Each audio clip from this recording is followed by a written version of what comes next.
Okay, before I start, I've got a mile-long train passing, but Albanese is very upset at the moment about people making bikini AI images of him. So I thought I'd let him have his say.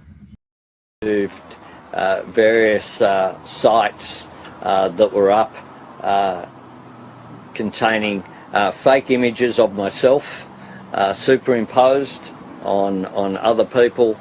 That's the sort of thing that is going on social media. Social media has a responsibility to do the right thing here. Have you got the one with me, Michael, with three eyes on the Prime Minister? You can put that up as well. Lighten up, Michael. For goodness sake, lighten up, Michael.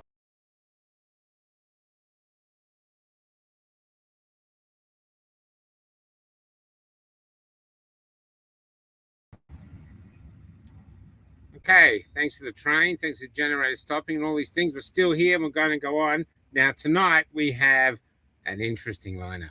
So we have the Wolstencroft. Good evening, fellow travellers. Got a lot of controversial things that he wants to say. Oh, I thought, who better than Dr. Paix? Dr. Now, do you know Paix. Dr. Paix, Richard? I don't think we've done a show together, Dr. Paix, so buckle up. Here we go. This is a world first. This is a world first.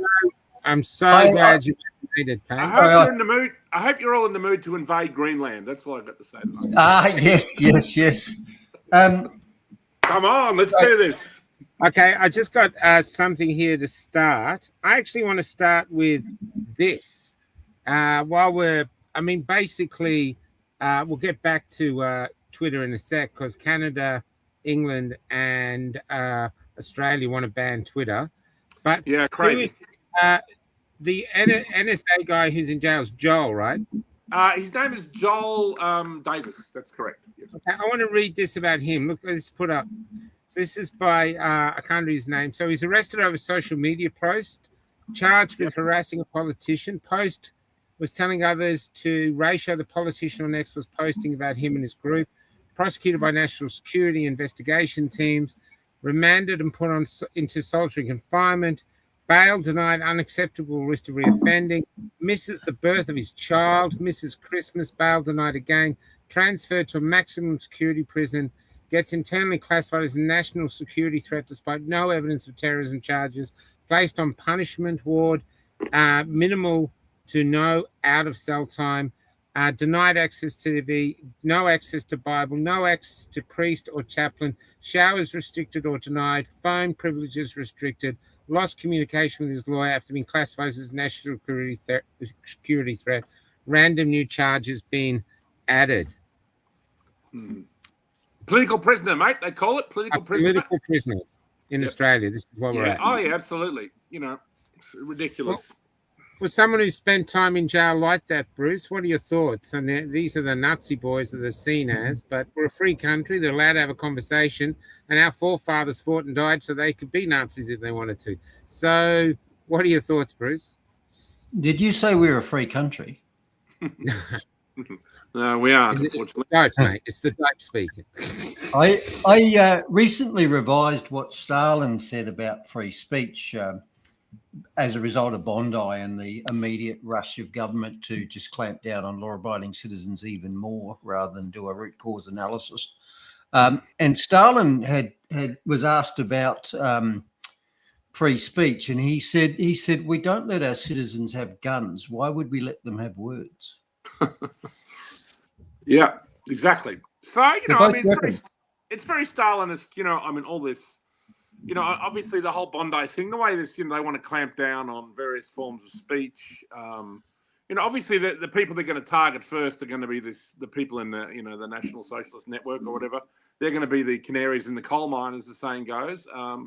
You know, but like, I mean, as we all know, Australia doesn't have, you know, many free speech, you know, provisions in our constitution. So, you know, you can see us heading in the direction of the United Kingdom, where people who just basically say, look, I think there are too many immigrants in this country. You know, practically, I mean, it's not quite that bad, but like if you express that opinion, let's just say with more colourful language, involving, say, the N-word, then you're going to be in trouble in the UK. And you can't use the F-word. In the UK, people are being arrested for using it in private communications between two people. Some girl was thrown in jail for using the word faggot to describe her partner, or some guy who attacked her. And she just meant it as an insult. I didn't even think she meant it as he was actually gay. It was just, this Oh my God. We do that all the time. It's a fun thing. Of course. As Morrissey said, you can't. He's in, Bruce. You can't express yourself. You can't express yourself anymore. Hang on. The way we all talk in conversation, you can't do it. Did you say there's some problem with calling person gay?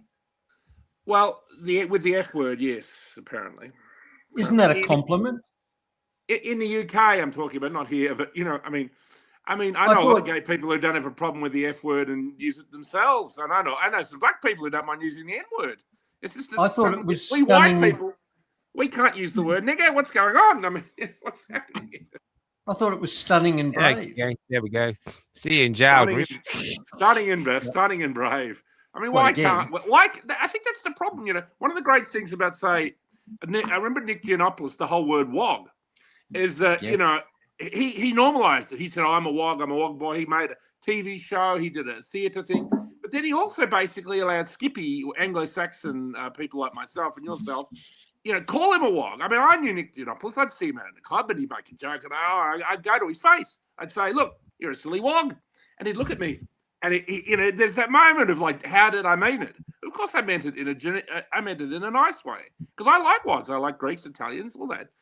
So I didn't have a problem with that. But the fact that I could use that word to his face, that broke the fourth wall, because when you diffuse the power in the word, and I think the problem with all the racial insults we have is that black people should encourage white people to use the N word whenever we like. You know what I mean? And they should say it's cool. Because that gets rid of the power of the word. Gay people should say to all your friends, use the F word to us if you want, even if you're angry with us. It's all right. The words don't mean anything. And if you would, and we can even go as far as the people in the Jewish community. There's a few colourful words there. I certainly won't go into them, but there's a few colourful words there, and they should encourage the K word. Say it if you like. Go right ahead. Yep, and just circling back a bit, talking about freedom. The last taboo, the K word. Us people in the West, people who are descended from Western Europe, so in other words, yes, all the good people, all the best people are descended from Western Europe. That's right. All the people who built everything and invented everything and are now blamed for it. Yep, correct. But historically, you see, we inherited European and British laws, and there is no provision for freedom of anything in those legal sets. Yes. And the reason for that, in comparison to America, America, they wrote the rules for their new country right after they just waged a revolutionary war and an insurgency against a tyrannical, oppressive government, brackets the British. So the British lost that war. So they were very keen that would never happen again. And that's why us descendants of British law don't have gun rights and don't have free speech rights. The Americans, on the other hand, won that war, and they wrote the rules for their new country were written looking backwards at what they'd just been through. We just rose up and threw out a tyrannical government, brackets the British, and what do we need to do to prevent that happening again? So they wrote their new rules for their country, their constitution, with that fresh in their minds. And that's why they have the First Amendment. You can say whatever you want. The Second Amendment, to back up the First Amendment, ordinary citizens can be armed, because they knew what was necessary to prevent them going through that shit ever again. Yeah. Now, in the last 200 years, the feds have relentlessly attacked and minimized that, but it's still in the Constitution. So that's why the Americans have got gun rights and why they've got free speech rights. But also, it should be remembered that the whole notion of democratic freedom, of expressing yourself, of not, living under the yoke, I mean, it's all in the Magna Carta. So this is all English.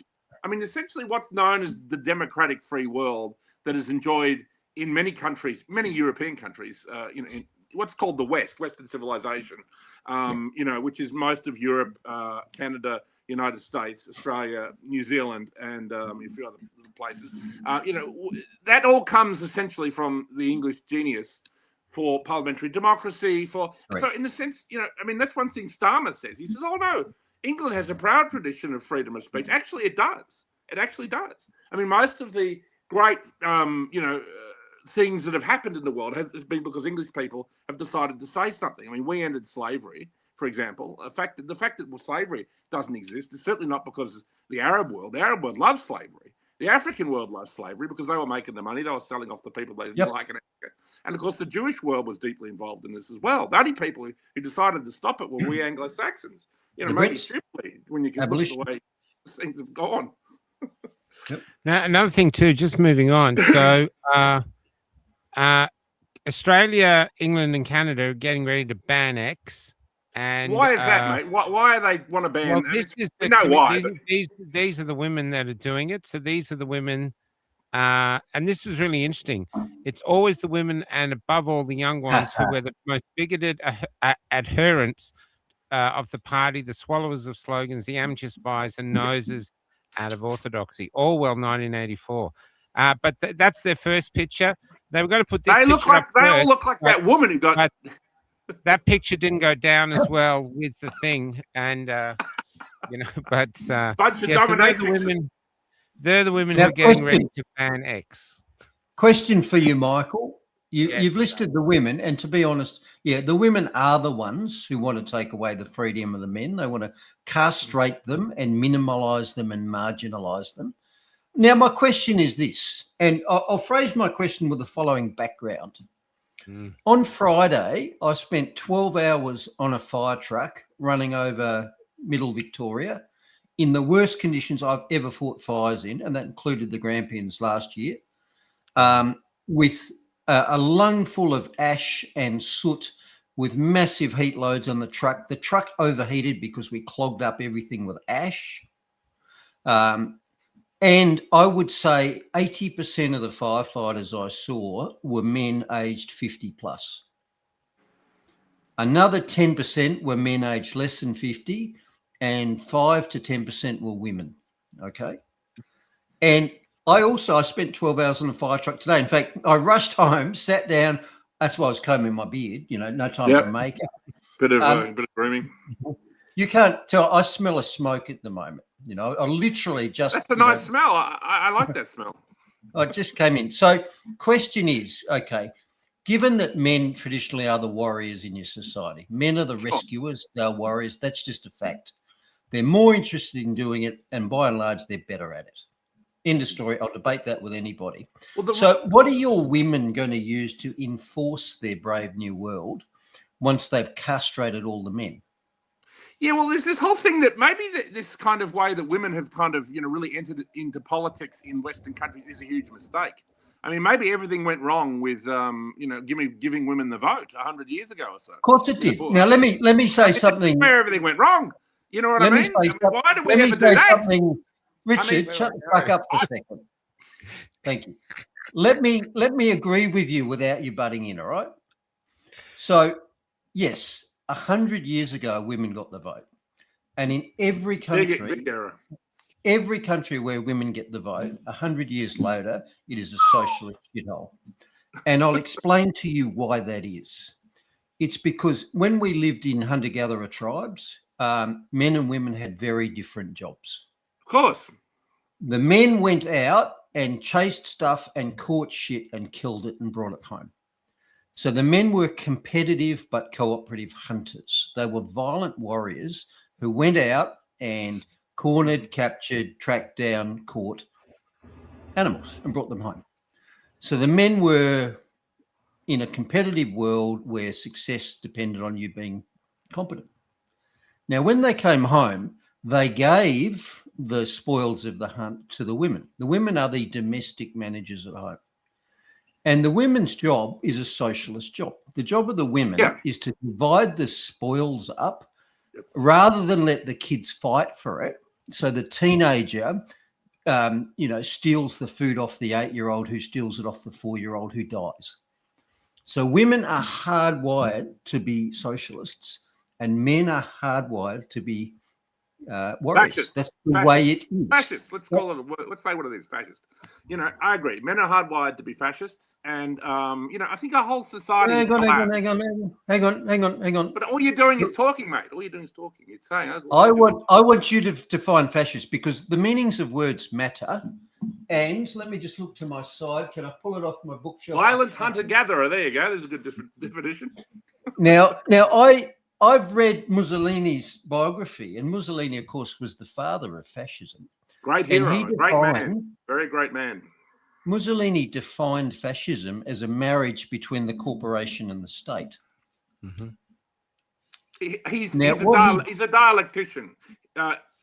What he didn't realize, fascists were dialecticians. They kind of believe in opposites, dialectics and synthesis, and that's fascists were totalitarians, the same as every other ist.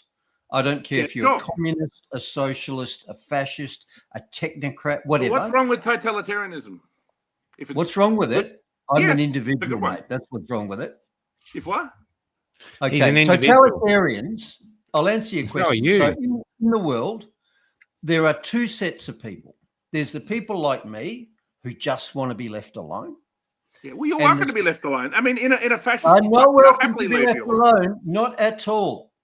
There are people who are welcome to be left. There are people who want to be left alone. Look, in Nazi Germany, you could have gone off into the bush, into the country, into the Alps, and you might have bumped into the Führer one day walking his dog Blondie, and he would have given you a shout out, and you'd have been up there in your little hut like Ted Kaczynski, and no one ever would have bothered you, mate.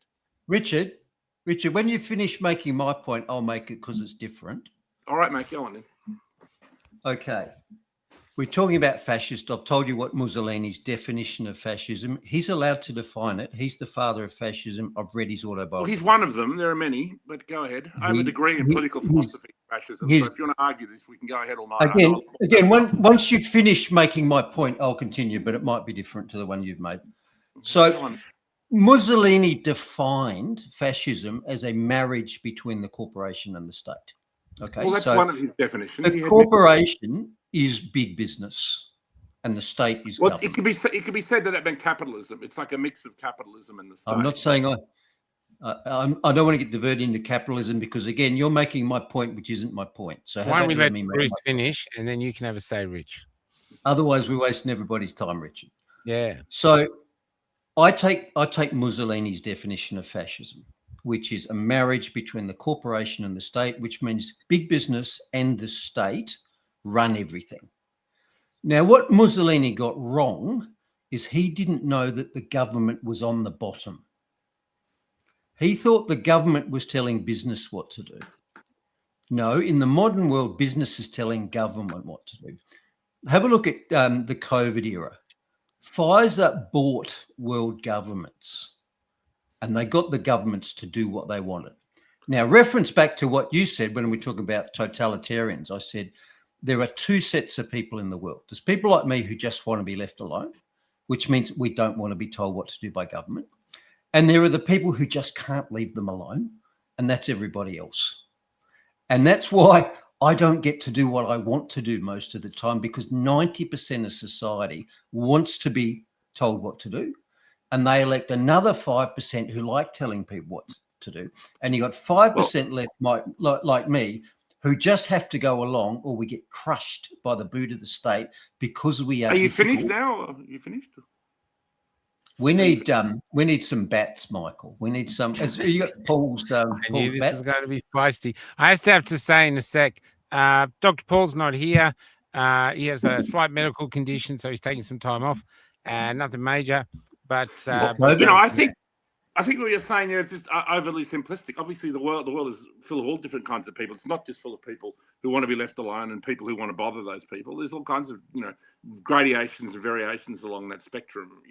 Of people who are mildly political, people who mildly want to be left alone, or whatever. So Richard, we have to be overly simplistic. Any propagandist knows that's why we have three-word slogans: safe and effective. Yeah, that's true. Because people cannot take a big message. The master of propaganda. Yeah, but I think we're talking philosophically here. We're talking philosophically here, aren't we? Everything falls back to philosophy. Sure. So Hitler's master of propaganda, Goebbels, he said, you tell one big lie and you just keep telling it.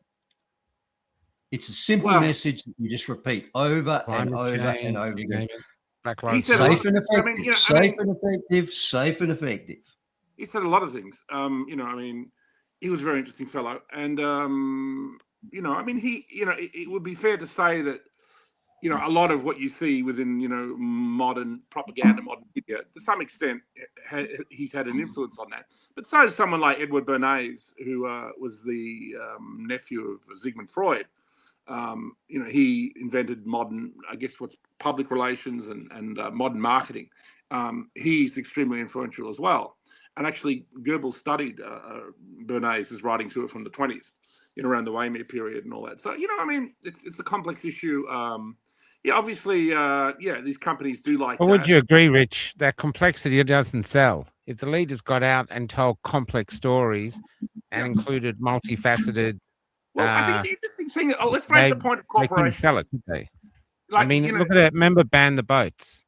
Ban the boats. That was it. Ban the boats, ban the boats. This is how we've grown up with one stupid little slogan after another. So you have, say, under Bruce Paix's model, you have you have the corporations and then you have the government, but the corporations have a lot more power, right? But one thing the corporations don't have is the military. Now, I don't know if you remember that. They rent it off the government. Yeah, okay. But they don't, if you actually had a leader that was, and a military that would follow them, you could essentially say to the corporations, well, that's all very good. For example, which was what happened, for example, in Nazi Germany. It's all very good that you have this opinion, but, blah, blah, blah. But go have a chat to, the leader of this, the military. And Trump could do that essentially to any company he wanted. He probably couldn't because of the system it's under. But, if you have a government that's strong enough, you can overcome corporations. There is, and, corporations Russia's no done standing it. military. Just while moving on, just to stay current to all the things that are happening, what are your thoughts? I'll start with Richard, actually. What are your thoughts on Trump abducting Venezuela's president? And then I'll go to Bruce. Well, I wasn't that crash hot on regime change. Particularly when it involves trillions of dollars and like a 10-year war. But it seems like Trump's version it takes 48 hours or it takes 48 minutes to bust into Venezuela. No. You're interrupting me now, Mr. Baldy. And notice I'm staying very silent here, by the way. Go ahead, Rich. Finish what you got to say. I liked it. I thought it was great. I hope he takes Greenland. Why did you think it was great? Because I just think it's just good. I'm a fan of. I think there's been this accusation that America is an empire. I think it should be an emperor. People have said that Trump is acting like an emperor. I think Trump should act like an emperor, and that this is a new direction. This is definitely not the globalist world order that we've been living under. It's something else. It's it's maybe he's going a bit Napoleon. Maybe he should declare himself emperor. He should get rid of elections. He should declare himself emperor. He should crown himself. They call him a king. Why doesn't he declare himself a king? This is, I like this because it will smash the old world order. It will smash the old world order. Now, what exactly will replace it, we don't know, exactly, because we all know there are nefarious influences behind Trump. But I think it's interesting, and it's a lot better than living. So you think we're in that historical time where Trump, even though he's in his 80s, could decide that he's emperor? He could create a new system that someone like Vance or someone else, a bit younger and more, could really take further. Or someone like Nick Fuentes, for example. You see the possibility of it. Imagine him as the president. I might just go to Bruce. Bruce, what are your thoughts on stealing the Venezuelan president? Okay, well, it's a catastrophe. The America is an empire. America is a dying empire. And America is doing the things that the Roman Empire did before and during its fall, and for the same reasons. So the reason America is a dying empire is because it's got a decadent population, drug addicted to porn, lazy, don't want to work, TikTok, etc. No decent, hardworking people in America anymore. So you've got a decadent population. You've got a welfare state that they can't afford. The Romans had the dole. The word the dole was a doling out of grains, free grain to the people. They've got expensive foreign wars. The Romans had a big empire and they had to have increasing military power to keep it together. Americans are doing the same thing. The Romans had unsound money. So the word debasing the currency comes from the Romans calling in their gold and silver coins and mixing base metals in with them and then reissuing them. So they got more coins because they didn't have the real thing in them anymore.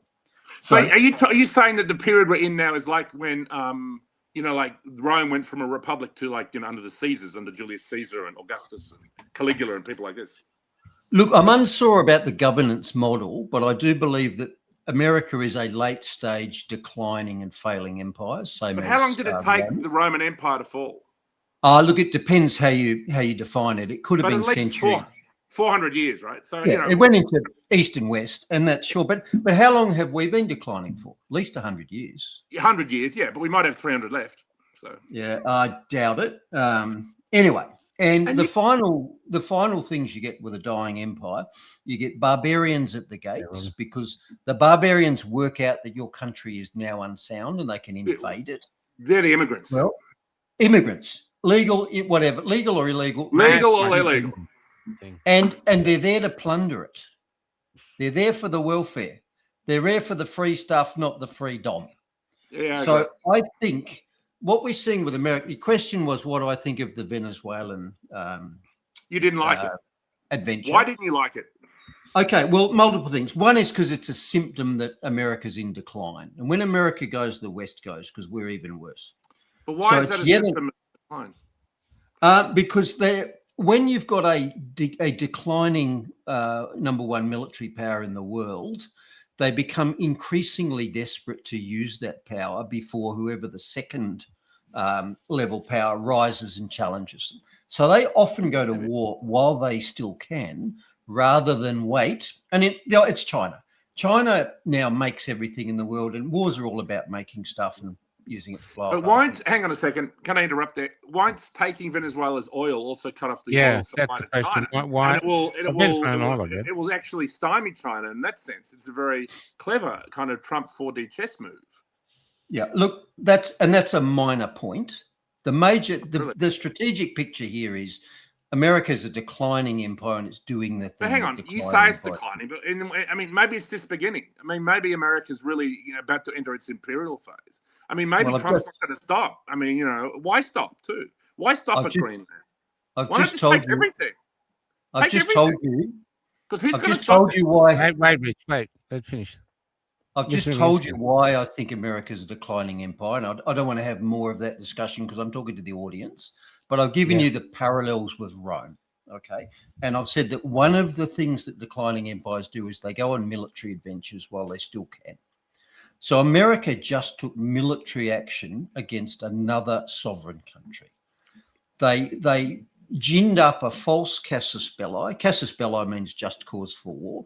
So for the last few months, they've been pretending that there's a drug war against Venezuela, and that's why they're blowing up a dozen speedboats. That's the cause. This is at the same time as fentanyl floods across the Mexican border and the Canadian border. Yeah, so we all know that's an excuse. We all know it's about oil. Correct. Obviously, it's the world's big. It was all BS. And the reason that they need another war is because the Ukraine war is petering out. The Russians have always been going to win that because they've got a bigger economy. They're going to win it. So they need to I'm on the Russian side in that war. Ukraine's. And so, if anybody, the Russians have casus belli for invading Ukraine, but that's again too much to go by. But I noticed, when America spent 20 years in Afghanistan, much longer than World War II, much longer than they spent in Vietnam, and when it finally petered out a couple of years ago, they left suddenly. They left behind all of their military hardware, which meant that they had to rebuild it all. Huge work for the military-industrial complex. And they had to find another war. And in a very short period of time, the Ukraine war popped up. So there's your new war. Now, the Ukraine war is dying now. The Russians are at some stage going to win that. Now, once that goes, okay, we need a replacement for that. Okay, well, they whacked a few missiles into Iran. But that's pretty dangerous stuff. The Iranians have got teeth. Sending weapons to Ukraine is unlikely to damage America apart from. And there's a rumor that Putin will, actually give nuclear weapons to Iran. But obviously, there is a kind of color revolution going on at the moment in Iran. Let's talk about Iran now. They want to bring back the Shah. So this is Iran now.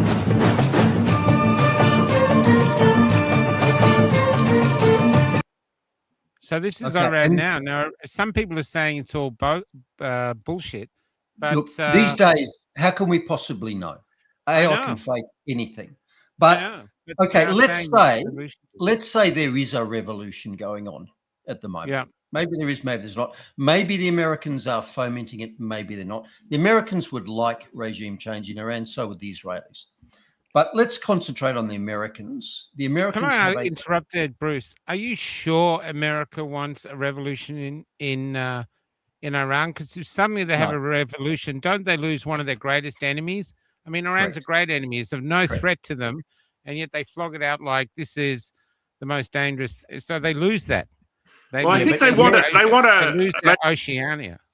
I mean, Israel wants a more friendly regime, obviously, and obviously, like this new Shah that he's like related to the last Shah. Is it the son or the grandson? I don't know, but obviously, it's funny too. The old Shah of Iran didn't particularly like Israel that much, and there's a great 60 Minutes interview I could redirect people to. America is controlled by the Zionist lobby. And yes, of course they are. America is an Israeli vassal.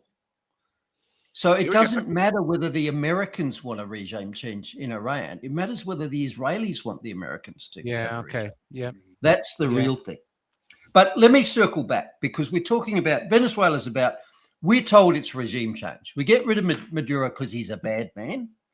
And then we rebuild the oil industry for the benefit of all the peace-loving people of Venezuela. I've watched this movie before. I was boots on the ground in Iraq and Afghanistan. Now, both of those regime changes went swimmingly during the military phase. And 20 years later, the Americans were defeated and out of Afghanistan, and it was about 10 years in Iraq. So it always looks good early on, and the Americans have never got the sense to stop. Because the point of it is not the regime change. The point of it is the war and the insurgency that follows, that is then a market for the military-industrial complex. That's what it's about. So the Americans, assuming they're driven by the corporations, the military-industrial complex, they don't want a quick, short, sharp, successful regime change in Venezuela. They want it to descend into chaos, which means American boots on the ground, means American aircraft flying around, it means smart bombs dropping, etc., etc., etc. Same as they ran in Iraq, same as they ran in Afghanistan. They want it to be a market. We don't know if Venezuela will descend into that. But, I mean, you are suggesting that it will, and it's certainly possible that it might. But, I mean, it seems like Trump is not interested in those kind of wars, and he may have a new way of going about things. I don't know how he expects to take Greenland. I mean, apparently he's asked his let's talk about Greenland. So Trump wants to take Greenland. It's strategic. How the hell does he expect to do that? I mean, hang on a minute. Why the hell does anyone expect he can't? No, but there's 32,000 people there. So what? Well, exactly. So just take it. So it's easy pickings. Just do it. But, like that. And yourself, Bruce?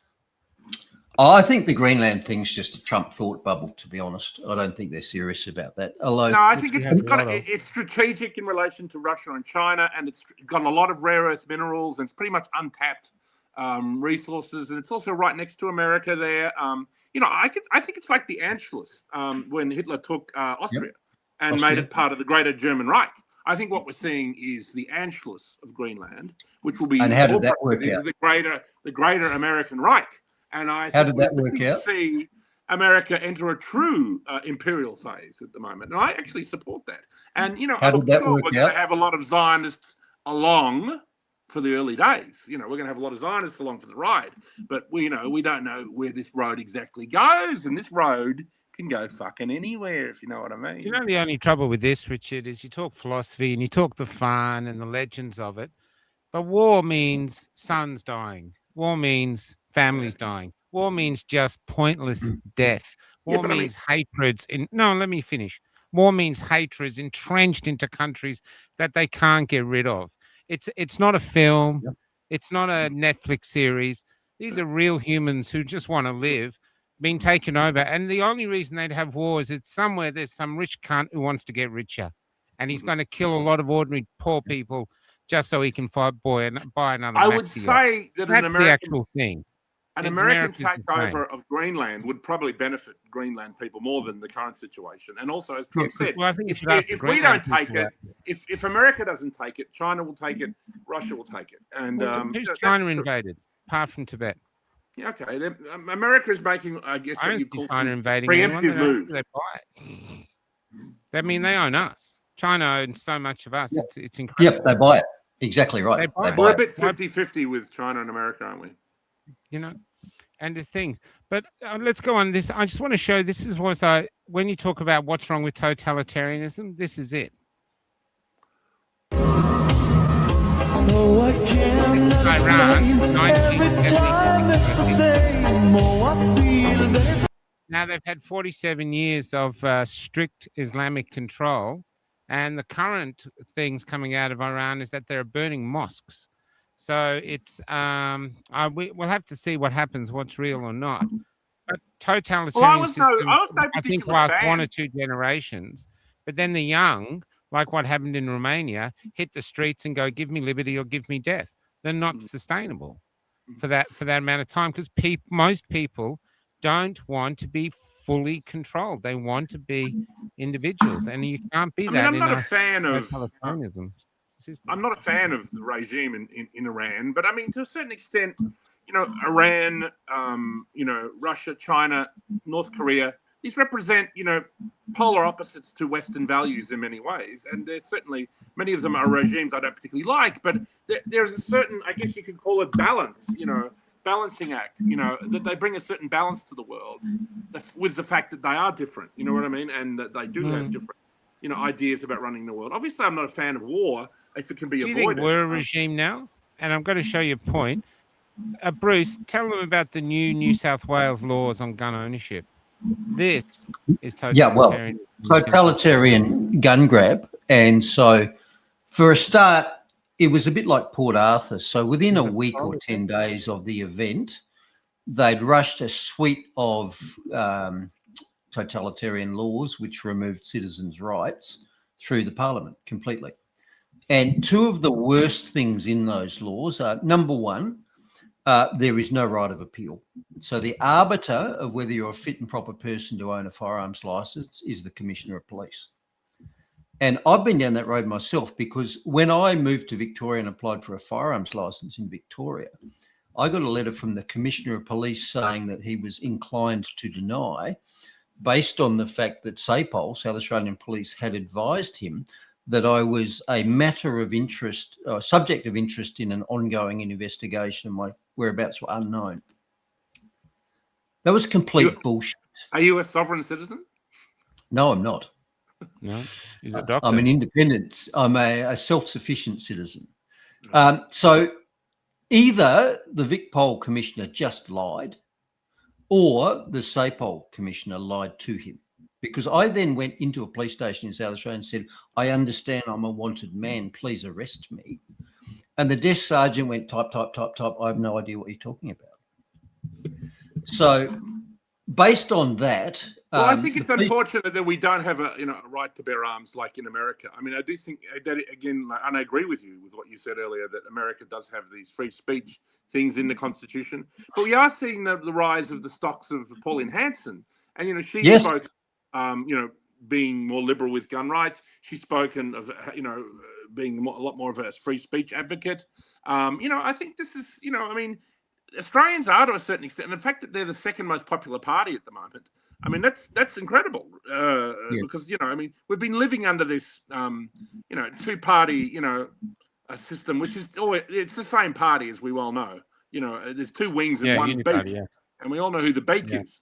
And, so 2 cheeks of the same ass, I think, is the term you're looking for. Yeah, or the wings of the bird. Yeah, that's it. So it's interesting, though, that the pathetic reason they're using to ban X in all the countries is dressing their premiers or prime ministers in bikinis.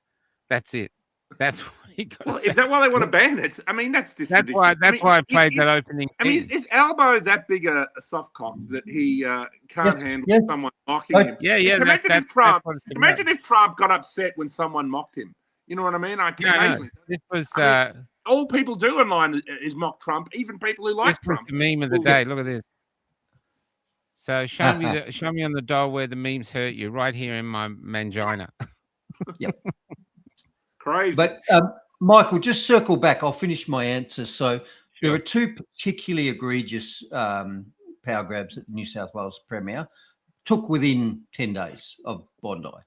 So first thing is he made the police commissioner the sole arbiter of whether you're allowed to have firearms with no right of appeal. If the police commissioner says, no, I don't think you're a fit and proper person, that's it. They specifically removed any appeal rights. Now, the second thing they did is they included a clause that said no person who's ever been investigated for a terrorism offence is going to be granted a gun licence. Okay, I've been investigated for a violent attack with a vehicle. That's what I was charged with in Canberra. So I was a violent right-winger demonstrating against the government who used my vehicle as a weapon. Pretty easy to say that's a terror offence. Yeah. Now, the only thing is the whole thing was bullshit. It was made up, and I proved that in court with video. But the new law does not say convicted of a terrorism offence. It says investigated for. Don't forget that you spent 7 days in isolation in jail because of that bullshit charge too. Yeah. Yep. So this, you said, look, you're seeing helpful signs. Pauline Hanson's up in the polls. Sure. 90% of the people, to quote Matthias Desmet, they don't want freedom of movement. They want freedom from responsibility. And 90% of the people just want to be told. They just want to be told what to do and to go along. I don't think people want freedom. I mean, it's one of the things I've spoken about. I think people really want fascism. I have to say that Richard agrees with a lot of what you're saying. This is the interesting thing. It's like you're arguing, but you're both agreeing on this, almost agreeing on the same thing. Yeah, we do have a lot of the same opinions. I just think we're coming at it from slightly different hermeneutical positions. I mean, I think Bruce is coming from a more libertarian, and I'm coming from the perspective of the new right, the dissident right, the alt-right, whatever. That's Can I put another thing forward? I don't think it's that people don't want this or don't want that. I think people live life like they're playing a game. If I go with this side, will I benefit more or lose more? If I go with this side, will I benefit or lose more? The reason people never joined the freedom movement, we had no way for them to pay their mortgage. The government had all the money. Simple as that. I want to pay off my house. I'm going to go with the ones that have actually got the bucks. I admire you guys. Good on you. Here's $50. You keep going. Love you. And then here, guys. Yeah, jam me up. And that's it. It's only when the government, and if you took money out of the equation, the government's got nothing to offer the people. It's only when they sit there and they go, you know what, this ain't working. I'm losing my house. I can't feed my kids. Screw this. We have to, and even I don't think they'll look to us because we haven't found a way, but that's when they'll start to get edgy and look for anyone. And that's why Pauline Hanson is the beneficiary of that. Yeah, well, she does present. I mean, I think a lot of Australians have realised that she does represent a party that is actually a lot more mainstream than people realise, and that, you see this, obviously, she's similar to someone like Donald Trump. She's similar to like someone like Nigel Farage. Now, Nigel Farage was somebody in the UK who, obviously was deeply connected to Brexit, but of course Brexit happened, but, it didn't really happen. It happened in name only, this is a thing that's happening all over the world. You've got Marine Le Pen in France. You've got Geert Wilders in Holland. You've got Maloney, and you've got other even more far right parties in Italy. The Italian premier, or the Italian Maloney, and then you've got Orban in Hungary. You've got the Poland, which hasn't accepted any immigrants, and of course has had no terror attacks, and has a beautiful holistic society where people are still European. I mean, this destruction of European countries is shocking, and from the inside. It's obviously happening here. It's happening all over Europe, and it's only happening to European countries. It's not happening to Chinese countries or Asian countries. It's not happening in Africa. The Africans are not getting all these Asian people suddenly. Though there are some Asian people, Chinese people going to Africa to steal the resources, but that's a different story. We'll get into that if you want to. But so you're going back to what Bruce said from the beginning about women. Are you saying that basically the society now is simply our leaders are not tough enough because they're either scared of the female backlash or the women, and they're actually tough enough to do what has to be done in a situation like this? Is that sort of what you're suggesting? They're not masculine enough.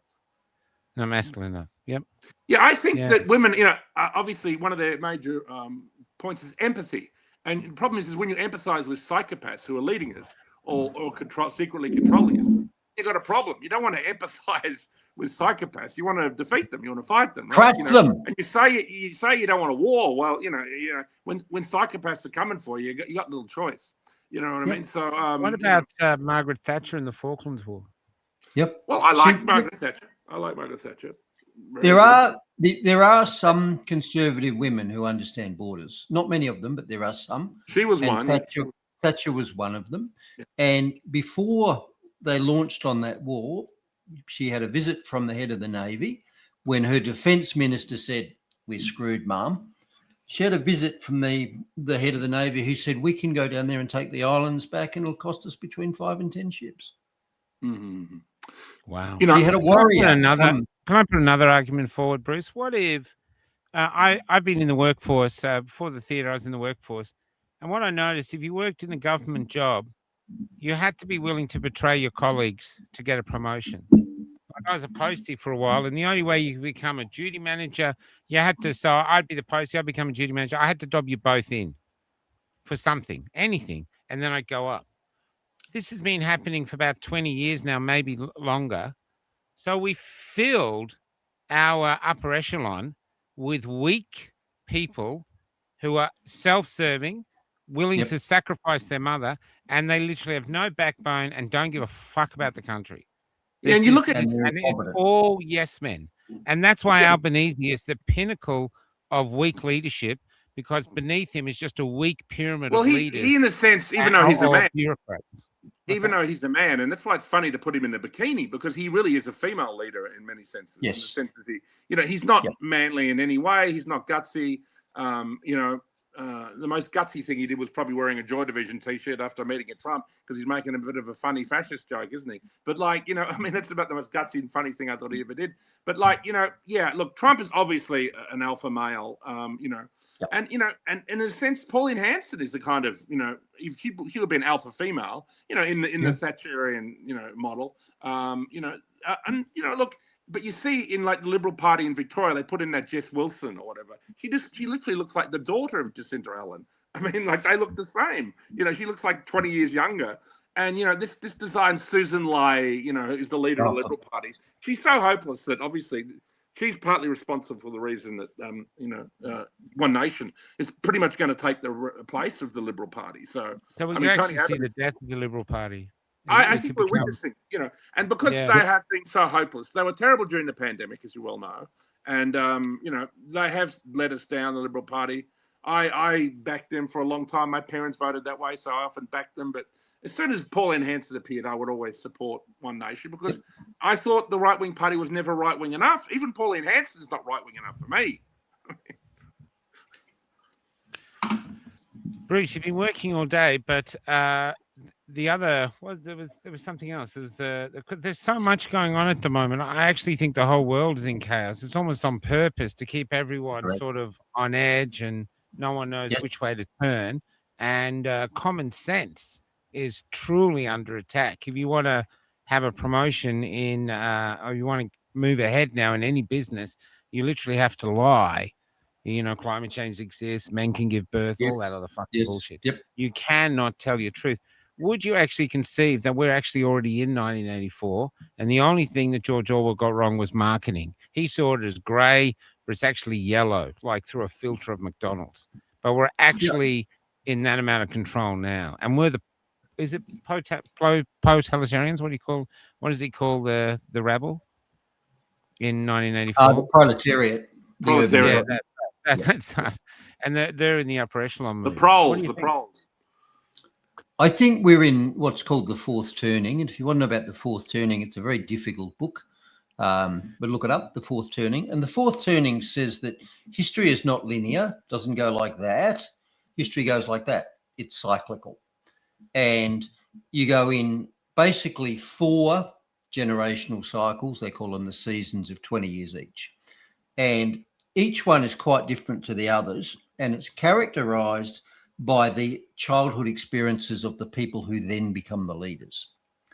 So it started off with the last major worldwide crisis, which was the fourth turning is the time of crisis, when things fall apart, you have wars, you have catastrophes, you have widespread loss of confidence in the institutions and everything breaks. Well, that's where we're at now. Society is breaking. And the reason society is breaking is, well, it's cyclical. But now that we have all this DEI and woke bullshit, the only way you can get promoted is not just to suck up to your manager. You've also got to be less competent than your manager. So you're not a threat to them. That's what I meant, yeah. Yes, and that's one reason why I lost my job 3 years ago, because I was too frigging competent. I saw their bullshit. I called them out on it, which meant I was a threat, which means I had to go. So that's well. I don't want to quote Chairman Mao, but I will. There is great chaos under heaven. He once said the situation is excellent. Yes. So what he means by that is that during times of great chaos is the time for revolutionary opportunity. Now, obviously, that can apply to the far left, and that can also apply to the far right, though. You know what I mean? This is a moment where and this is why you're seeing far right parties. That sure, the radical right in this moment of great chaos has a chance of seizing power, and we could end up in some communistic nightmare, or we could end up in some right-wing paradise. You know what I mean? Or it could also be a dystopia as well. So we all know the right can produce its own dystopias, but I live in hope that we could create something more interesting. In the ruins of this world, this neoliberal world order that we see collapsing. I guess, the neoliberal world order has ruled us since, I guess, the fall of the Berlin Wall, when, the whole Cold War ended. And then we entered this period of neoliberalism. You had that Francis Fukuyama, who said it was the end of history. That was very popular in the 1990s when Clinton was president. Then you had September 11, which was the sort of re-beginning of history. Something else was happening. And then you saw these wars, and then we're sort of at the end of that cycle now with Trump. We're heading into something else, and this is we're heading into new terrain. And I think it is exciting, in my opinion. Maybe I am an accelerationist sometimes, without a doubt. Yep. I don't know if I'm an accelerationist. Sometimes it's better to speed up the decline. You know what I mean? Yes. So, and that's why I think Trump, to a certain extent, is an accelerationist.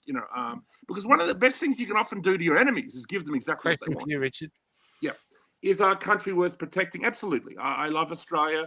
I grew up in a wonderful country, probably the greatest country on earth. If you look at all the great colonial countries, Australia is the best. I mean, America does have a lot of good things like, its constitution and right to freedom of speech, but Australia is easygoing. It's a massive country. It has the greatest beaches in the world. It has the nicest people. The only people as nice as Australians are maybe the Irish, which is also being destroyed by mass immigration. Yeah. The Irish people are the only other people who I can really relate to. And they've never been a colonial people, and they're having their country flooded with all kinds of scum from all around the world. Same. I just go back to Bruce, though. Bruce, do you think the corporations now, so we're in sort of a fashion, you think the corporations are actually in charge of Australia now? Like we've been pillaged, our gas being given away for free, these turbines, which are bullshit, Look, I do, but I'm not so much focused on, big bad companies doing things to our gas, for example, because at the moment, the prize here is the people. Pfizer needed to capture the Australian people to push their products into them. And Big Pharma does that all over. So you need government to capture the science, capture the recommendations to get their products pushed out. That's why vaccines were made mandatory. It's a free market for their stuff. That's why ivermectin was banned. It seems that, obviously it hasn't been a particularly hot year, but it seems like that whenever we do have, say, 3 or 4 days of 40, that they go and they and I believe arson is behind a lot of these fires that just instantly pop up. Like normally you would have a 40-degree day and someone might have chucked a cigarette out a window and then one regional fire. This is the way it used to be, growing up. And then occasionally you would have a real disaster like Black Sunday, But it seems like we had about 3 or 4 days of really hot weather, and now it's cold again in Melbourne. I mean, and obviously that will affect the fires. So, obviously it's pushing the climate change agenda to a certain extent. Yeah. They've decided to weaponize that agenda, which of course, Bruce is a firefighter. So, Bruce, what are your thoughts on what Richard's saying about arson? Look, my experience is that at least 50% of our bushfires, grass fires, are completely natural. So lightning is a very common cause of fires, and it needs to be. That's what the Australian bush does. In fact, today, as I was doing some mopping up around Skipton in Victoria, where we're at a major fire there, the tree I was mopping up around was an acacia, and it already had open seed pods. The Australian ecosystem requires fire in many parts to regenerate. To germinate. And you can't suppress that forever. The Americans made this mistake probably in the 40s, 50s, 60s, when they started doing mechanized firefighting to protect their forests. And forests can be assets if you're getting timber out of them that's valuable. So natural forests that you're logging or pine forests that you're logging, the people who own those forests manage them, and they don't want fires going through and killing their trees because that's their product. So when the Americans in the 40s and 50s using machinery come back from the war, aircraft, etc., they started trying to stamp out forest fires. And that's what the old Smokey the Bear thing was about. Only you can stop forest fires. Bullshit. Nobody can stop forest fires. All you can do is delay them. And if you delay a forest fire, the fuel loads just build up until one starts that is so intense that you cannot stop it. You don't get to choose whether you have a fire or not. You only get to choose whether it's a hot fire or a cool fire. So attempting to manage forests, natural forests, in an unnatural way is about as successful as trying to manage an economy with government inputs. It's a complex system. You have no idea what's going on. You pull a couple of levers and you get a result you had no idea about. We would be much better letting our native forests burn regularly. The only problem is you go to Hall's Gap where they've got a natural fire and the people who've got businesses there don't like it because it's smoky and the kangaroos burn and they lose money. So they try and suppress it and eventually they get a disaster. Well, what's interesting, Bruce, we went up to Lightning Ridge, but I think from Tenterfield, we took a few days getting there. Every single night, Richard, we had lightning.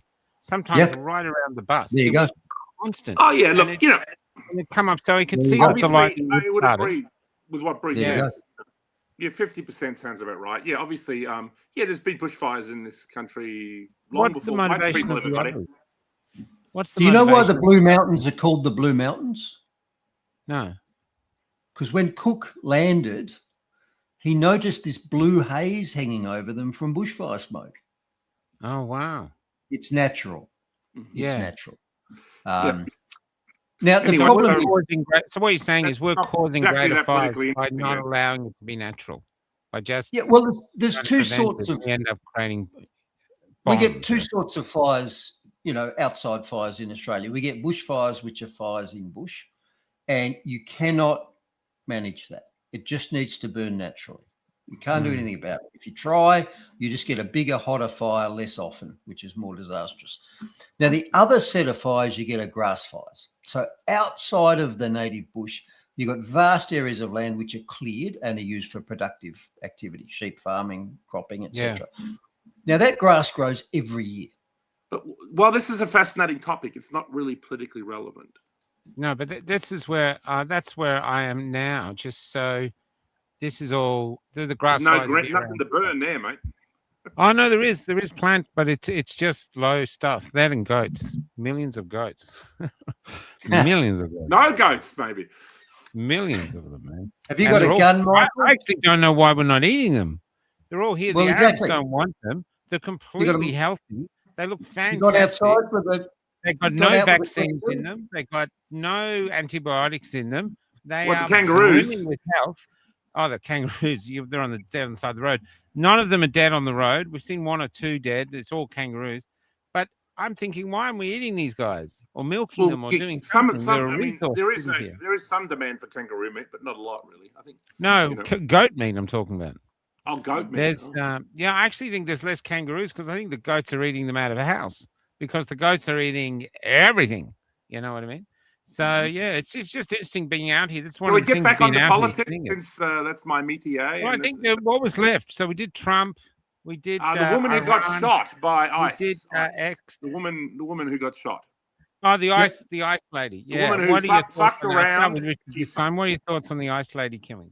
Well, she fucked around and found out, didn't she? Basically, you know what I mean. There's one thing I know about people in the United States is that when a US cop tells you to do something, you kind of do it. You know what I mean? I've been pulled over a couple of times by, "You've never seen me so polite." You know what I mean? And I just want to take this moment here to say to my African American friends over in America, many of them I'm sure are listening. If a cop in the United States pulls you over, first of all, put your hands in the front, just like this. Yep. Good evening, officer. How are you? Good evening, officer. How can I assist you? Oh, you'd like a breathalyzer, whatever.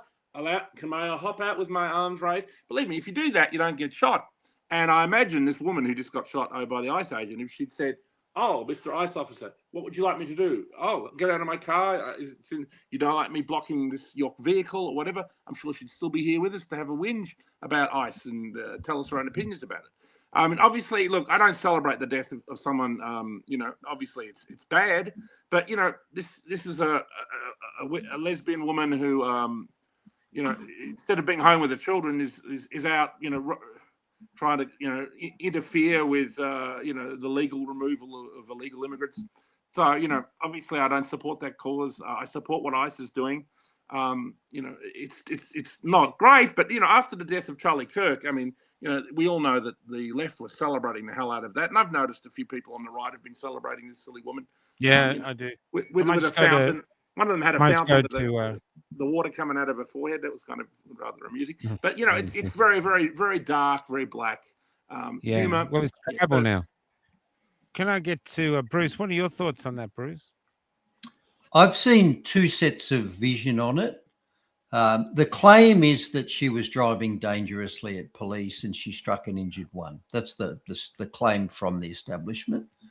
The two sets of vision I've seen support that weakly at best. I think she did drive off with a cop in close vicinity, and perhaps he did get rolled down the side of the car. But I didn't really see any evidence that he was at risk of going under the wheels. And she wasn't a fleeing murderer or bank robber or anything like that. So my initial impression is that this may be excessive, but we need to see more, and we may not see more. Both sides know. They want to turn this into a... that she said to them before that you've got my number plate. My number plate hasn't changed. So I thought, well, even if she did drive off, no offense, she's a citizen of the United States, and you got a number plate, so go arrest her later. You know what I mean? Yeah.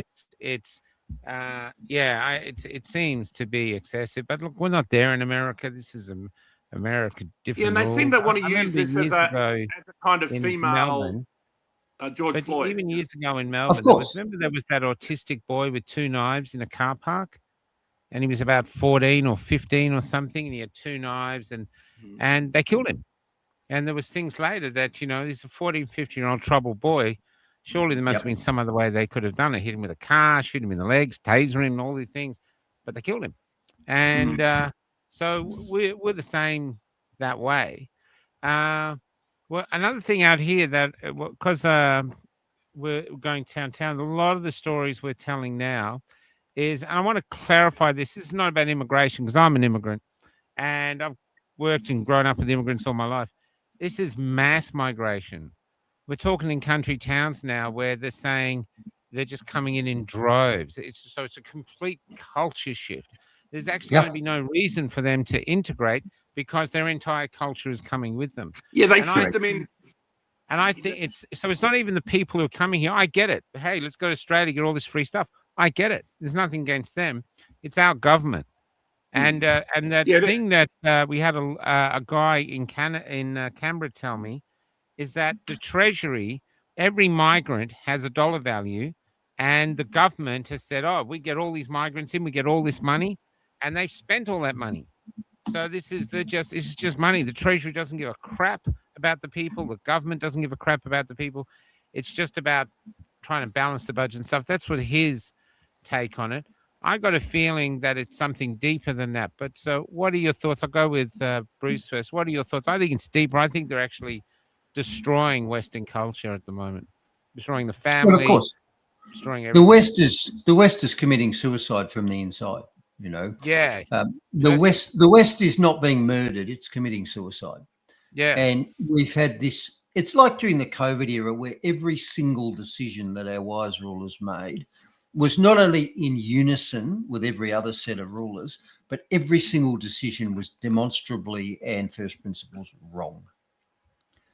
Yeah, and yet, with the few exceptions that you mentioned, Hungary, for example, just about every Western country is rolling out exactly the same suite. We've got mass multicultural immigration that does not work. We've got increasing censorship to stop the people complaining about it. We've got increasing chicanery such that more and more left-wing governments get voted in, who support this sort of thing. It's not an accident. It's a deliberate attack on our country. And people like me, I'm in my 60s. Richard said at the start, I love Australia, etc., etc. Mate, I don't. I'm reminded of what a Rhodesian orthopedic surgeon I used to work with in Dubbo said to me 25 years ago. He said, I don't have a country because Rhodesia does not exist anymore. We're headed that way in Australia. I mean, for the moment, Australia does exist, and there's just enough, real Australians in this country that we could actually do something to stop where we're headed. But you're seeing, we are being replaced, and our culture is being erased. And this is similar to what's happening in Ireland. Yes. You're seeing, say, a small village in Ireland with 200-300 people is getting 500 or 600 immigrants delivered to it. So obviously, the town overnight they've become a minority Irish in their own town, and these are small, beautiful Irish communities that have been Irish for centuries. Like I think this is the greatest crime against humanity ever committed. It's what we're witnessing at the moment. It is the greatest crime against humanity because Europeans are we are the people that, as many have pointed out, we invented everything. The whole modern world is the invention of Europeans. Modern democracy, freedom, free speech, every technological device you touch. And of course, other cultures have done a few things along the way, of course, and we've all had a dialogue between us. I've no problem with intercultural dialogue. And, when I go to a foreign country, I like that it's foreign. I like that it's different. Me too. And I would like to go to the Middle East and see their values and things. I just don't want to see them here in our country. And I don't particularly want to see, all this Israeli bullshit either. There's a place for that. If I want to see the Israeli stuff, I'll go to Israel, while I still can anyway. And, so there it is. Just before we wrap up. And actually, go ahead. Go ahead. I have another thing here. Oh, one thing too. I didn't know this, but John Stapleton, who we're working with, we did a show this morning. So he was a major reporter for the Sydney Morning Herald and the Australian. And I think he said I can't remember the date, he said 2000 and something, Tony Abbott brought in a law where every journalist, mainstream journalist, is a person of interest with ASIO. And if they discover, so say, Richard, you were a journalist and you discovered that you were basically a person of interest to ASIO, if you told anyone, you could get arrested and jailed. So once you found out ASIO's, this is real and it's happening now. So we'd all have it as sound. So but this one I really want to talk about. This is happening in Canada because it seems to me things happening in England where they're arresting people for Facebook posts. That's coming here. I mean, Joel is a perfect example of this. That's coming here. Now, coming from the other angle is maids. And I just play some of this. This one is it was preventable. Dr. Ellen Weeb, barely a doctor, of Willow Clinic in Vancouver, British Columbia, euthanized this individual on December 30th. He was 26 years old. He was suffering from diabetes and depression, nothing else. Okay, so It's not about young people in Asia. Maids is basically an abattoir for the poor and unwanted now in Canada. and it's the high. It's I think it's the second or the first highest death thing now. Well, Is this is euthanasia? It's Canada killing its own people. As a doctor, Bruce, what are your thoughts on maids? Yeah, I have huge conflicts here. So, as a doctor, I worked in a system for a long time, and I saw them literally ventilating corpses for weeks or months. People who are, the chest is going up and down because air's being blown in and out. The heart is pumping because there's a electrode being placed in it to give it the little spark. And these were people who are on a relentless decline for some reason: disseminated cancer, massive head injury, or just general old age and decline. So I mentioned suicidal empathy before, where the West is committing suicide by being nice to people who want us dead. We also have suicidal or misplaced empathy in medicine.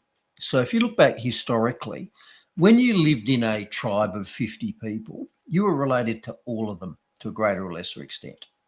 So it was worth your while being nice to and supporting not only your own children, but your brother's children, their cousins. So you had a certain investment in everybody else in the tribe to a greater or lesser degree. And people were fairly good at working out the rough ratios.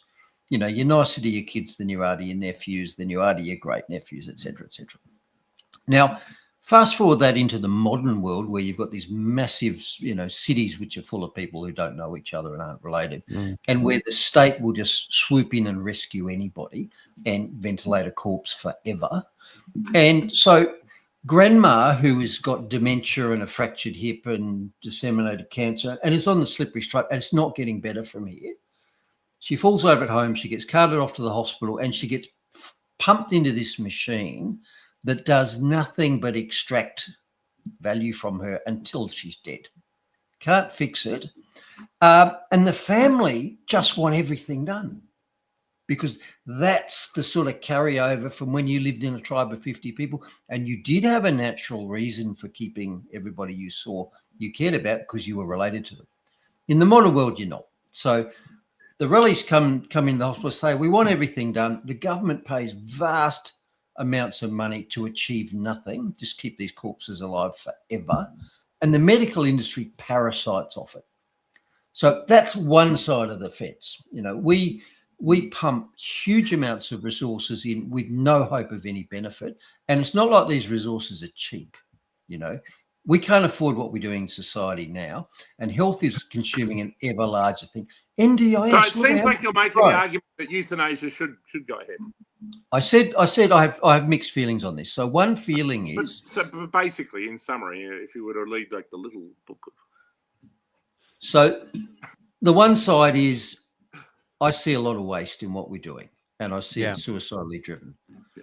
On the other side, yes, I am a libertarian, and I believe I own my body, and I have every right to do with what I want, including jumping off a bridge, because it's mine. Okay. Now that clashes with the but we don't want them to do that because it's not very nice, or maybe they're incompetent, maybe the depressed person can't make the decision. I don't think there's an easy answer to this. I really don't. Canada, you're seeing a lot of people who are just suffering from things like depression. Wanting to kill themselves. I don't support that, but they want to bring it down to 12 years old. That's their goal. Some people. 12-year-old mature minor can say they're depressed, and the government has to offer them. That is a globalist agenda. That's Sabbaty and Frankism. That's the usual suspects. But I think there are some people who are in a very, very bad way, and there are also what you're talking about before, people who are just going downhill and never getting better. That it probably is better to switch off the machine on. You know what I mean? And move them on to the next level. Because whether it be non-existence, or whether it be reincarnation, or be heaven, whatever your particular metaphysical realm is. I tend to lean towards the Christian theme, but I'm open to other ideas. So I think advanced care directives, Kelly always talks about them, like actually saying them now, that this is, if I get to a stage now, if I've got dementia, I don't want to be saved. If I get to here and I've got brain thing, I want to be gone. And maybe we take on the responsibility of our own lives and say, in these circumstances, I don't want to be saved. And have talk about it. I can see that. My fear with this, what's happening in Canada, is that it's the devaluing of human life. Yep. And I It is, yeah. see this all around the world. They're devaluing us. And that's why a lot of things I do now, even as we display ourselves, the content we're putting up is about letting you know that it's fucking fantastic to be a human being. It We is, might yes. have these fucking retards in power at the moment, but it's actually brilliant to be a human being. Even this conversation is fantastic. And so while you are There are a alive, lot of great fucking people in the really world. live, push it, There are a lot milk of- it, you know? There are a lot of Yeah. great people in the world, and there are good people on the left and the right. If only we could get somehow Yeah, get I some of think these so. good people. I mean, if you were to have a left wing leader who was a really good person, who was actually benevolent, who was actually trying to, I guess what you would say, implement some of the more, the better ideas of the left, you could say, about say economic equity, without taking, levelizing everyone in a communist way, but just helping the poor and taking a little bit more from the rich, things like this. I wouldn't have a problem with that. You know what I mean? Well, who's your favorite leader at the moment in the world? I've actually got one. Who's your favorite? Favorite After leader? Trump, not counting Trump. Well, it's probably not Trump anyway. I mean, my favorite leaders, probably Pauline Hanson, Nigel Farage, Marine Le Pen, Trump, Orban, Putin, Vladimir Putin. I love. And yours, Bruce. Who's your favorite leader at the moment? Look, I'd echo a lot of what Richard said. So I was a big early adopter of the Trump technology, and I had high hopes for it. I saw him fail in his first presidency because he just didn't know what he was up against. And I've seen him learn from that and fail in his second presidency because he's just been captured. So the only person in his circle, his government, that I have any hope for left is RFK Jr. RFK, he's great, isn't he? RFK, yeah. I think the other one I like is the leader. I don't know if he's still in charge actually, but I watch his Instagram videos or people put into. Is the Singaporean leader? How when they annexed Malaysia, annexed Singapore, it was like they had no hope, and he turned into superpower. And I think he gave that guy, everyone. yeah. I think he gave everyone a vision, and he said, "This is the only way we're going to do it. This is it. We're going to." And because he gave he him was a a fascist. vision, Did you know that he was a fascist? I know that, Richard. I'm telling you, but he raised it out of poverty to what it is today. So you can't deny that. So but I have that said. I've met Singaporeans who've left Singapore because they couldn't stand the authoritarianism of it. It is very authoritarian, and very strict, very strict country. Yep. It's a surveillance state too.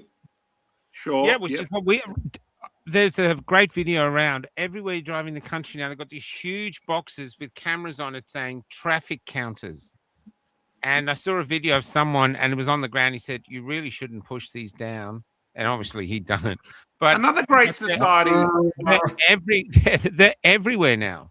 Another great society is Japan. I don't know if any of you've ever been to Japan, but Japan is possibly the most well-run country on the face of the earth in relation to how. That's sad. But as a humanist here, Richard, when I'm observing the people there, after a week, I found it so fucking depressing. I understand why they went to suicide forest and killed themselves. They're sitting on a train. They all look completely miserable. And this thing's going, don't cross your legs. Don't talk widely on your phone. Don't do this. Don't do that. Don't do this. Don't do that. No, they have a sense of politeness. And then there was no homeless, but we got up one morning at 5 to catch a bullet train, and the subway was wall-to-wall homeless people. They must get rid of them during the day. But it was really interesting. So I'm not saying they're bad, but I'm saying every nation has its issues. But for me, like where I am now, I'm near Broken Hill. I don't know if you've been out here, but Bruce probably know it. It's as flat as a pancake. There's only me and Cal. And right now there's the whole horizon, me and Kel, I think. There's no lights of houses or anything. I love it. Yeah, I would like to say one thing about Trump. Vastness of space, and that vastness of space is equivalent to a sense of freedom, you know? Yeah. But, I would like to say one thing about Trump being captured. I agree that he appears to be captured. But you've got to remember, I always use the example of, Godfather Part 2, you know what I mean? Because, like in Godfather Part 2, Michael Corleone, said that the deal with Hyman Roth, it's got to go through all throughout that film. He was doing the deal with Hyman Roth. And one of his Italian partners said, hang on a minute, why do you want to deal with this fucking Hyman Roth guy? You know what I mean? Like, he's maybe the guy behind the guy, who tried to kill you. And then Michael Corleone, in a private meeting with him, says, look, I know it was Hyman Roth who tried to kill me. You know what I mean? But at the moment, I want him to think he's my best friend. You know what I mean? At the moment, I want him as close to me as I can possibly get him, because that's where the line comes from. Keep your friends close. Keep your enemies closer. Because, at the moment of truth, you want your enemy right next to you because he won't see it coming. And that is what I hope is going on with Trump. Of course, that's Machiavellian times, you're saying. Machiavellian. Of course. Times, you keep your enemies as close as you can get, Bibi. Bibi, come here, give me another Anyway, hug. Bruce, I'm just going to say, do you have anything else you'd like to say tonight? Because I know you've been on the fire truck all day and yesterday, so you must be exhausted, man. So is there anything you'd like to say? And thanks for coming on. Amazed you two were actually, I was a bit scared about getting into what to Let me flip your question around. Who do I respect as a leader? Well, I respect myself and my close friends, and I respect the people on the fire truck with me today. And I don't see any need to chunk leadership upwards, to the top level, and to worship leadership coming down. I think it starts at the bottom and goes up. So what matters is that I'm decent and I act with integrity, and that I'm decent to my children, but I also have certain standards, and I'm decent to my neighbour and the neighbour on the other side, and the 5 guys are on a truck with me today. We've all worked hard in difficult, dangerous conditions. From the micro to the macro. It's a grassroots. It's not what great world leader do I want leading me? I want to be fucking left alone, and I want to be pushing my thoughts across the fence and around the truck. That was the greatest definition of freedom. I'll get you in a sec, Rich. The greatest message of because I used to ask people in the movement, I go, give me freedom as an elevator pitch, because people go, we're selling freedom here, but explain it to me. What is it? And they struggle. But a Polish woman who'd been through solidarity, she said, I'll tell you in an elevator pitch. Freedom, I'll tell you what freedom is. Leave me the fuck alone.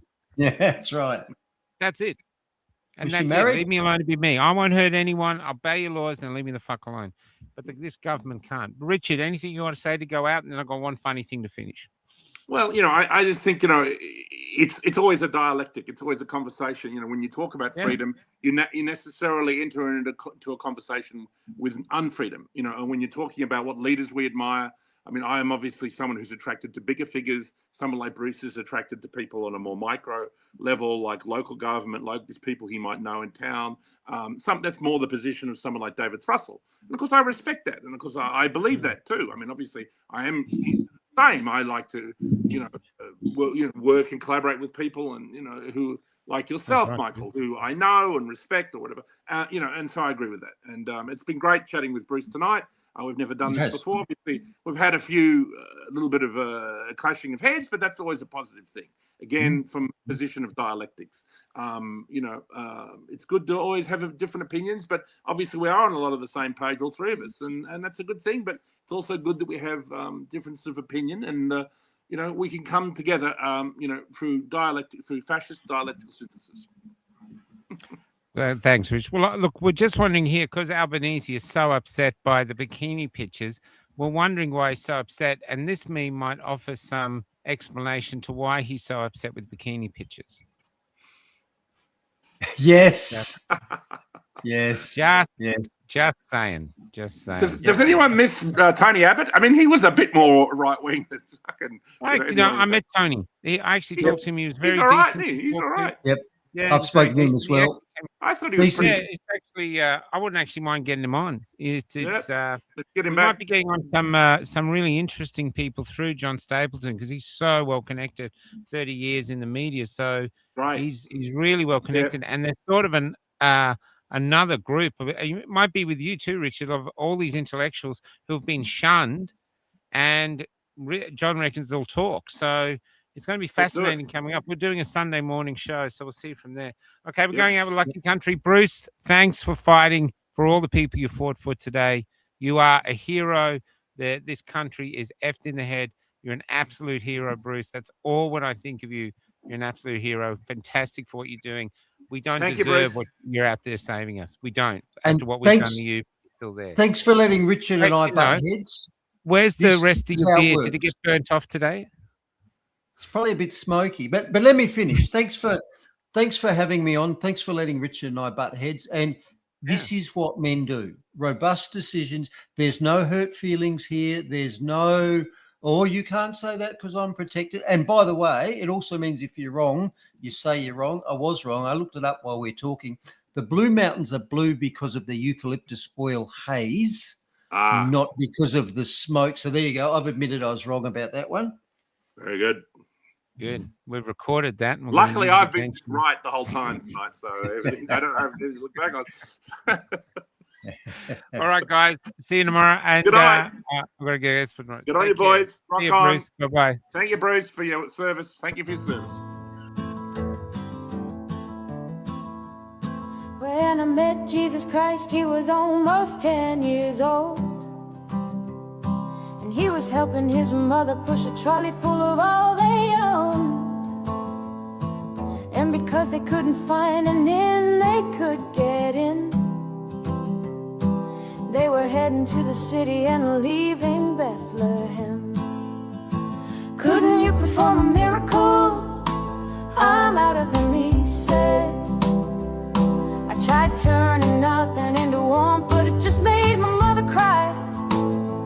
It just made my mother cry. Mary Magdalene has become a man, and tonight he's old, and she has been riding my tram.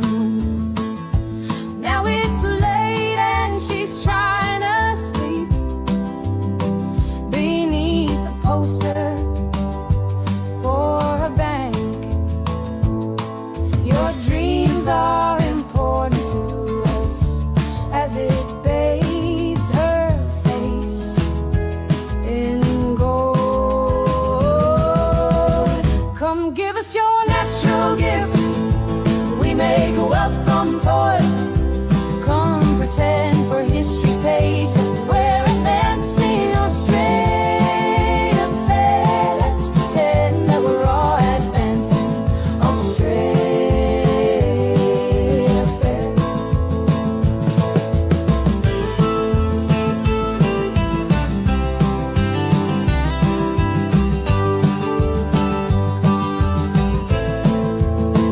Back down the road I found the church we built on the black man's bones was empty, and out the front a sign read all but sold.